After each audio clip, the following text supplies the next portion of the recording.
Hello and welcome to Firstpost Spotlight, where we bring you stories that matter to you from all across the world. From breaking news to the day's biggest controversies, we shed light on issues that shape our world. I'm Alison Lagrange, live from Durban, South Africa. Let's begin with the top headlines.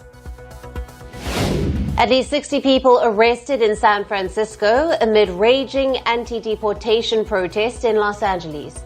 California Governor Gavin Newsom demands National Guard troops to be withdrawn from California. Iran says American proposal on a possible nuclear deal does not reflect the elements of the 5 rounds of negotiations. Tehran says it will put forward its own counter-proposal in the coming days.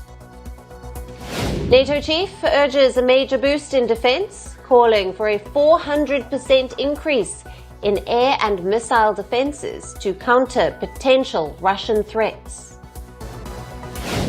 Zambia holds talks with German car makers as Africa's second largest copper producer attempts to entice suppliers to build electric vehicle plants near the country's much coveted copper mines.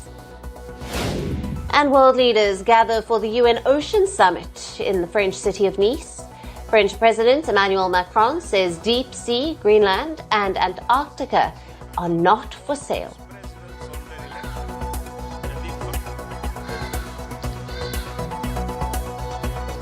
Hello and welcome. We begin with a chilling news story from India. The nation was left stunned this morning when police unveiled a shocking case of honeymoon murders.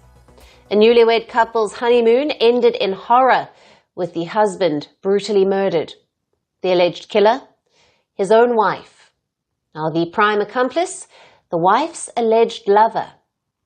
Chief Minister of northeastern Meghalaya State, Conrad Sangma, announced this morning that the missing wife of a man who was found dead earlier this month had been arrested in connection with the alleged murder of her husband. According to police, the wife, identified as Sonam, allegedly hired contract killers to eliminate her husband, Raja Raghuvanshi. Now, officials say that the woman was found unconscious late on Saturday night at a roadside eatery in Ghazipur in Uttar Pradesh. She was rushed to a hospital where she later surrendered to police and was formally arrested. So far, at least 5 more individuals have been arrested in connection with the killing. Police say that Raja Raghuvanshi was murdered on the 23rd of May. The investigators now believe that Sonam may have had an affair with one of the arrested suspects, Raj Kushwaha. Connected the dots, preliminary investigation will indicate that that's how this whole motive and crime was unearthed. Because when we actually had connected the dots, it was actually Raj Kushwaha with Sonam. So when they come here, that will be confirmed. At this juncture, I will not be able to say what exactly is the motive, but it indicates towards that. But Sonam's family isn't buying it. Her father has publicly rejected the police narrative, calling it a setup and demanding a central investigation. सरकार से मेरी एक ही हाथ जोड़े की निवेदन है कि सीबीआई की मेरे को जांच चाहिए, माने चाहिए, वो मैं पीछे नहीं हटूंगा उस चीज से। वो पुलिस वहां की फंस रही है, पुलिस ने वहां अभी कोई जांच नहीं करी, पुलिस वहां की फंस रही है। Meanwhile, authorities in Meghalaya are defending their investigation. They accuse the kins of the murdered accused of maligning the state by insinuating the people of the state had an alleged role to play in the crime. Meghalaya's authorities underline that the state is safe to visit. All these days they blame the government of Meghalaya, they blame people of Meghalaya. But now I think since we have already arrested the accused, I think everything will become clearer to them. And I'm very sure one day they have to also withdraw their statement against the Meghalaya. It is more than 100% we are safe. From now on, they need to understand. Don't just jump to a conclusion without getting all the facts.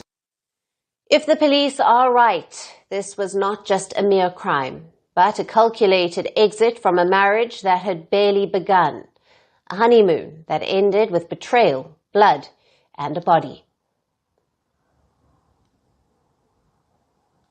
And moving on, let's turn our attention to Canada.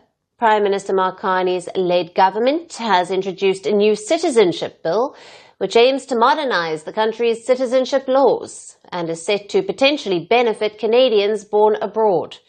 Canada's Immigration Minister, Lena Metlej-Diab, presented the new citizenship bill, titled C3, in Parliament last week. The bill aims to remove the existing limit on citizenship by descent and allow Canadians born abroad to pass citizenship to children. Now, the proposed legislation directly addresses a rule introduced in 2009. Currently, the rule states that if a Canadian citizen was born outside Canada, they are restricted from passing on their citizenship to their child born abroad. Now, this rule restricts citizenship by descent to only the first-generation born Canadians. The government says that the new citizenship bill seeks to correct these injustices. However, there is a key condition to it. In order to pass the citizenship to their children, the parents must demonstrate a substantial connection to Canada. Now, this is defined as at least 1,095 cumulative days or 3 years of physical presence in Canada before the child's birth or adoption. The Immigration, Refugees and Citizenship Canada, or the IRCC, states that due to the first-generation limit to citizenship by descent for individuals born abroad, most Canadians who are citizens by descent cannot pass on citizenship to their child born or adopted outside Canada.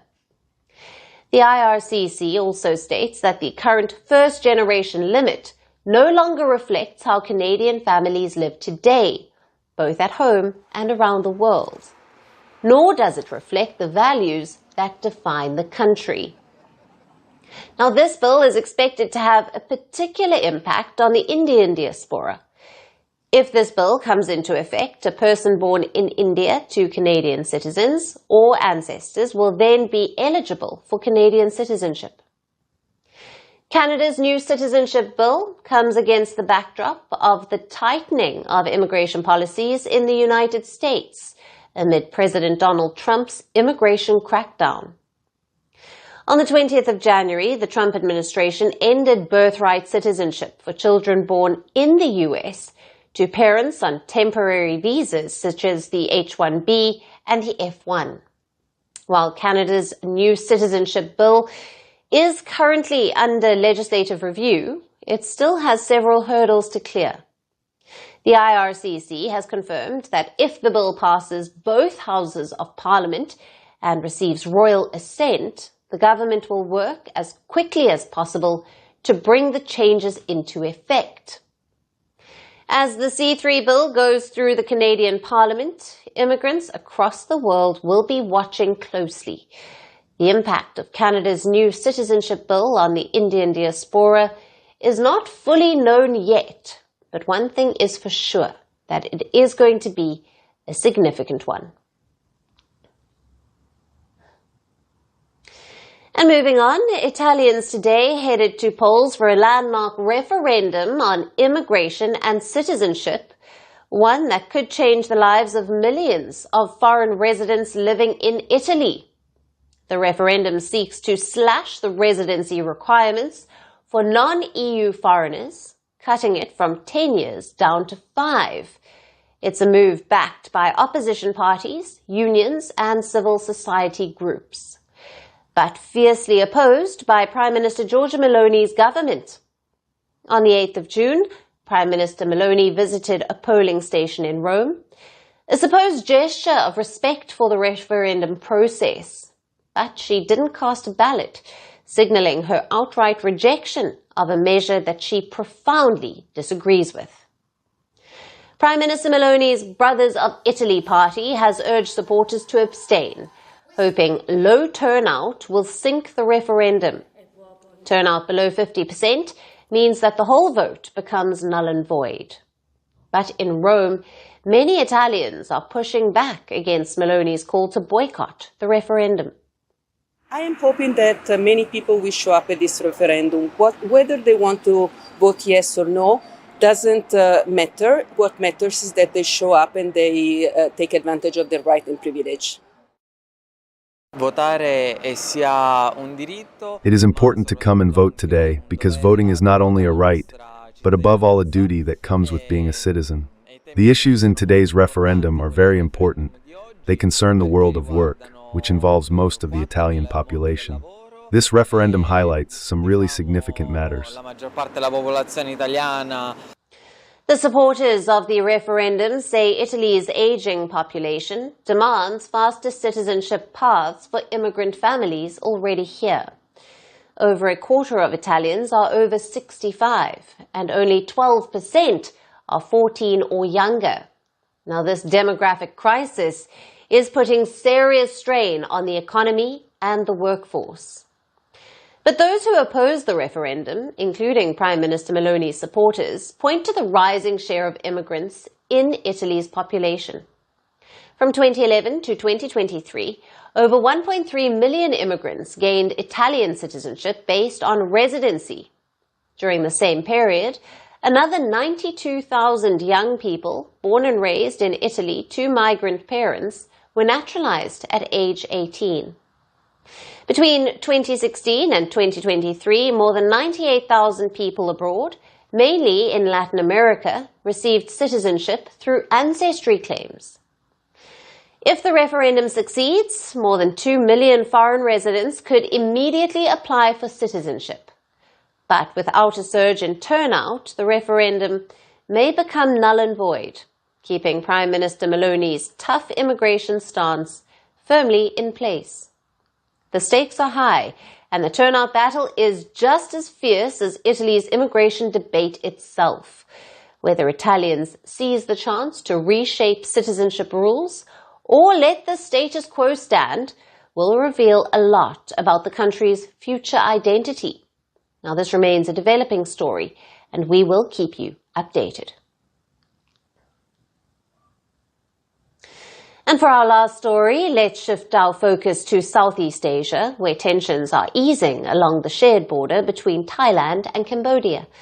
After a recent deadly clash and subsequent military build-up, both nations have agreed to pull their troops back to previously agreed-upon positions. Cambodia's Defense Ministry confirmed on Sunday that the agreement aims to de-escalate the situation following the incident in an undemarcated area on the 28th of May. And that incident resulted in the death of a Cambodian soldier. Now, this development comes after Thai Defense Minister Phumtham Wechaichi has said that both countries were in talks to defuse the situation and would revert to positions agreed in 2024. For days, the two governments have exchanged statements saying that they were committed to finding a peaceful resolution. The 817-kilometre shared border between Cambodia and Thailand has been a point of contention for over a century, particularly at the undemarcated points. The border was mapped by France in 1907, when Cambodia was a colony. Now, tensions between the countries escalated in 2008 over an 11th century Hindu temple, leading to skirmishes over several years and at least a dozen deaths, including during a week-long exchange of artillery in 2011. While Thailand maintains that all border-related issues should be resolved through bilateral negotiations, Cambodia's foreign ministry reiterated a request on the 6th of June to bring the disputes to the International Court of Justice. Cambodian Foreign Minister stated that bilateral dialogue alone may no longer suffice for a comprehensive and lasting solution, hoping for an ICJ decision would offer a fair and impartial resolution. Thailand, however, does not recognize the court's jurisdiction on this matter. Thailand operates 17 official border crossings with Cambodia, spanning 7 provinces along their shared frontier. In the latest flare-up, Thailand cut operating hours at 10 border crossings with Cambodia, citing security concerns. The governments of Thailand and Cambodia previously enjoyed warmer ties owing to a friendship between the former leaders Thaksin Shinawatra from Thailand and Cambodia's Hun Sen. Now Thaksin's daughter, Paetongtarn Shinawatra, and Hun Sen's son, Hun Manit, are the incumbent prime ministers of their countries, and the conflict has raised questions over their relationship. Amid the latest tensions, Thailand's defence minister said that both sides hoped the border issue could be fully resolved through bilateral talks, including a meeting of the Joint Boundary Committee on the 14th of June. Now, it remains to be seen if there will be a thaw or will the tensions continue to escalate along the Thailand-Cambodia border. And that's all we have on the show for today. We will see you again tomorrow at the same time. Thank you for watching. Stay tuned to First Post. From breaking news to the day's biggest controversies, shedding light on the world's top headlines, detailed analysis on the stories that matter the most to you. Catch it all on Spotlight at 6 p.m. India time and 12:30 GMT, only on First Post.